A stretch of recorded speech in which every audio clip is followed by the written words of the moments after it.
कहानी का शीर्षक है सांवली सी लड़की। कहा जाता है इस संसार में तन की सुंदरता का बहुत प्रभाव होता है।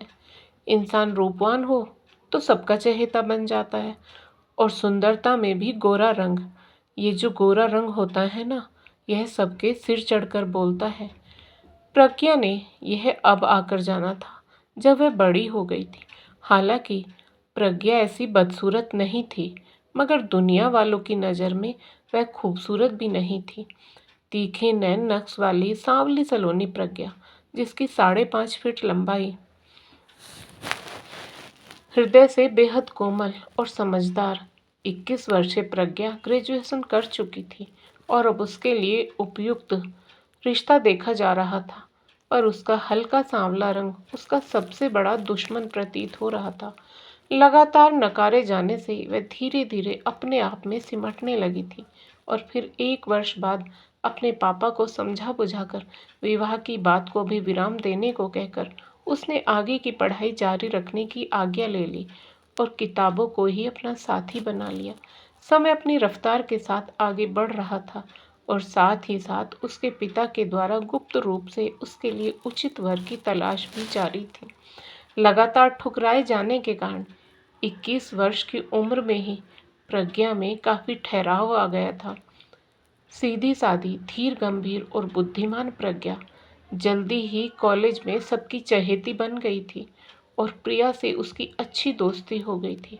प्रज्ञा के स्वभाव के एकदम विपरीत स्वभाव वाली प्रिया एकदम चुलबुली सी लड़की थी।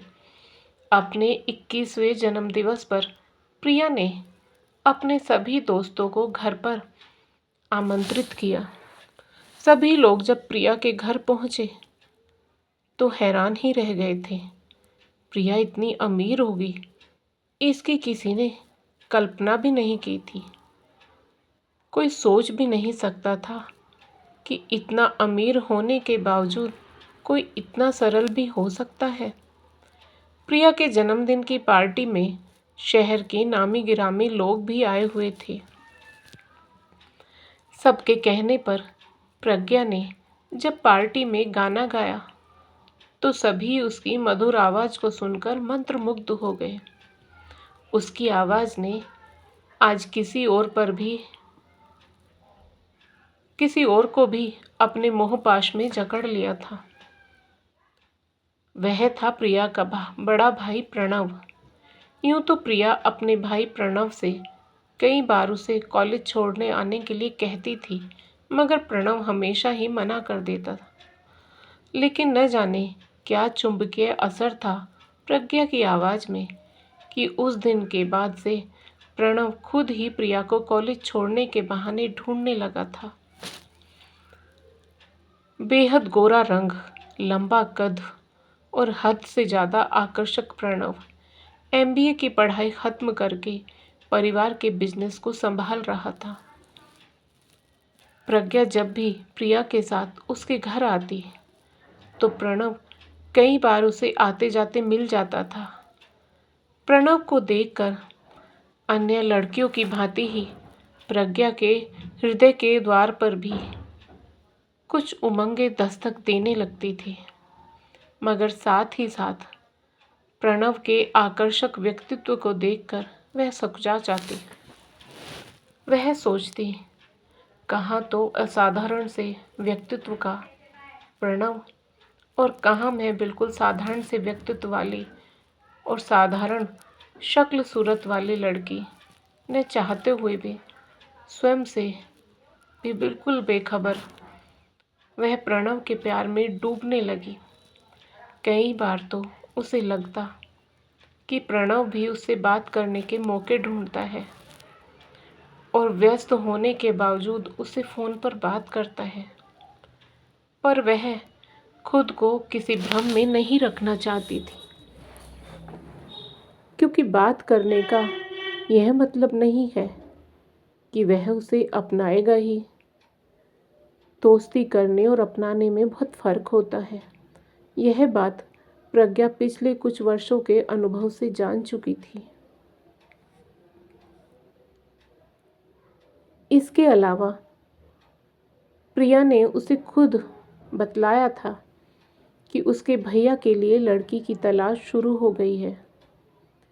पर भैया को न जाने कौन सी हूर की परी चाहिए, जिसकी वजह से वह हर रिश्ते को ठुकराते जा रहे हैं।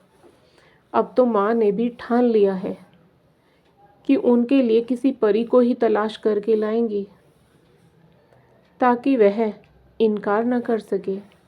यह कहकर प्रिया खिलखिलाकर हंस पड़ी थी। यह सुनने के बाद तो प्रज्ञा के कुछ सोचने या आगे बढ़ने का कोई औचित्य ही न था। हालांकि प्रज्ञा यह सोचकर हैरान होती कि क्यों कुछ लोगों ने शादी के लिए सुंदरता को ही एकमात्र कसौटी बना दिया है। पर उसके सोचने से क्या होता है। अब प्रज्ञा ने प्रिया के घर जाना और प्रणव से फ़ोन पर बात करना भी बहुत कम कर दिया था। पहले तो प्रणव को लगा कि शायद पढ़ाई का बोझ ज़्यादा है, इस कारण से प्रज्ञा उससे कन्नी काट रही है। मगर जब यही स्थिति परीक्षा समाप्त हो जाने पर भी रही, तो प्रणव से रहा न गया और उसने प्रज्ञा से बात करना ही उचित समझा। कॉलेज खुलने के अगले ही दिन जब प्रणव प्रिया को छोड़ने कॉलेज आया, तो प्रज्ञा गेट पर ही मिल गई। प्रिया के गाड़ी से उतरते ही प्रणव भी गाड़ी से उतर गया और प्रज्ञा के सामने खड़ा होकर उसने प्रज्ञा को गाड़ी में बैठने का इशारा किया। प्रज्ञा और प्रिया दोनों ने ही अविश्वास से एक दूसरे को देखा। प्रिया इसलिए हैरान थी क्योंकि उसे पता था माँ और उसे छोड़कर प्रणव ने किसी को भी फ्रंट सीट पर नहीं बिठाया है। और आज प्रज्ञा को वो तो हैरत के मारे कुछ बोल या समझ ही नहीं पा रही थी कि आखिर क्यों प्रणव उसे अपनी कार में बैठने को बोल रहा है। दोनों को अपनी ओर यूं बुत की तरह देखता हुआ पाया तो प्रणव झेप सा गया और अपनी पॉकेट से एक खूबसूरत सा ब्रेसलेट निकालकर प्रज्ञा के हाथ में देते हुए बोला, तुम मुझे अच्छी लगती हो और अगर मैं गलत नहीं हूँ तो तुम भी मुझे पसंद करती हो। यह ब्रेसलेट मैं अपने रिश्ते को एक नाम देने के लिए तुम्हारी कलाई पर पहनाना चाहता हूँ। बोलो, क्या मैं तुम्हें पसंद हूँ? प्रज्ञा का दिल तेजी से धड़क रहा था। दिल पर एक नई इबादत लिखी जा चुकी थी। उसने प्रिया की ओर देखा तो वह तो खुशी से उछल रही थी, मगर प्रज्ञा यही सोच रही थी कि क्या प्रणव के घर वाले उस जैसी साधारण लड़की को अपना आशीर्वाद देंगे। इस बात का उसे शक था। प्रज्ञा समझ ही नहीं पा रही थी कि वह प्रणव को क्या जवाब दे। हिचकिचाते हुए प्रज्ञा बोली, मगर प्रणव जी, आपकी मम्मी को तो आपके लिए बेहद सुंदर और गोरी चिट्टी लड़की की तलाश है। क्या मुझे वो अपनाने को तैयार होगी? यह तुमसे किसने कहा? प्रणव हैरानी से बोला। वो हकलाते हुए उसने प्रिया की ओर देखा। प्रिया ने मुस्कुराते हुए कहा, ओह, तो क्या करते हम? ये जनाब तो इतने रिश्तों को मना कर रहे थे, इसलिए हमें लगा कि शायद इन्हें किसी परी की तलाश है। पर हमें क्या पता था कि यह पहले ही गुणों की मल्लिका को पसंद कर चुके हैं। तो बोलो प्रज्ञा, बनोगी ना मेरी भाभी? जवाब में प्रज्ञा संशय से बोली, मगर आपकी मम्मी जी, क्या वे मान जाएंगी और हमें अपना आशीर्वाद देंगी? देवी जी, यह माँ का ही कहना है कि सुंदरता वह नहीं जो आईने में दिखाई देती है, बल्कि वो है जो मन से महसूस की जाती है। और तुम्हारा मन सोने जैसा है, मेरी मम्मी को तो ये सांवली सी लड़की ही पसंद है, और मुझे भी। और यह ब्रेसलेट उन्होंने ही तुम्हारे लिए खरीद कर दिया है। फिर प्रज्ञा के हाथों में ब्रेसलेट पहनाते हुए प्रणव शरारत से बोला, और मम्मी यह भी बोल रही थी कि अगर मेरी बहू को मेरा बेटा पसंद है तो उसके साथ कॉफ़ी पीने चली जाए। घर वालों का आशीर्वाद साथ में है।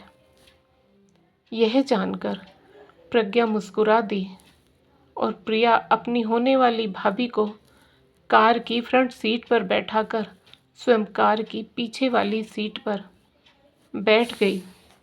आखिरकार शादी की डेट तय करने के लिए उनका घर जाना भी तो जरूरी था। प्रणव और प्रिया प्रज्ञा को लेकर पहले कॉफ़ी पीने के लिए एक अच्छे से रेस्टोरेंट ले जाना चाहते थे, मगर प्रज्ञा ने कहा कि नहीं, कॉफ़ी तो मम्मी जी से मिलकर उनके आशीर्वाद के बाद घर पर ही मम्मी जी पापा जी के साथ ही पिएंगे, और वो भी मेरी बनाई हुई। प्रज्ञा की इच्छा के सामने प्रणव और प्रिया भी नतमस्तक हो गए और तीनों खुशी खुशी घर पहुंचे।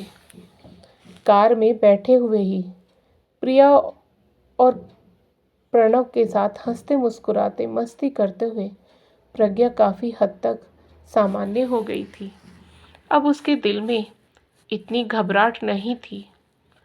जब तीनों घर के बाहर पहुंचे तो प्रणव की मम्मी बाकायदा आरती का थाल लिए अपनी होने वाली बहू के स्वागत के लिए तैयार खड़ी थी। उन्होंने प्रज्ञा की आरती उतारी। प्रज्ञा ने उनके पैर छुए तो प्रणव की मम्मी ने प्रज्ञा को अपने गले से लगा लिया। तो दोस्तों, आज की कहानी से यही पता लगता है कि सुंदरता मन की अधिक महत्वपूर्ण होती है, न कि तन की सुंदरता। तन की सुंदरता तो एक समय के बाद क्षीण हो जाती है, मगर मन की सुंदरता तो सदैव बनी रहती है। तो दोस्तों, आपको आज की कहानी कैसी लगी? कृपया कमेंट करके अवश्य बताएं। और यदि आपको कहानी पसंद आई हो तो कहानी को लाइक करें, शेयर करें, और साथ ही एक और कहानी चैनल को सब्सक्राइब करें। फिर मिलेंगे दोस्तों एक और नई कहानी को लेकर। तब तक आप अपने परिवार के साथ हंसते रहिए, मुस्कुराते रहिए, खुश रहिए। राधे राधे प्यारे दोस्तों।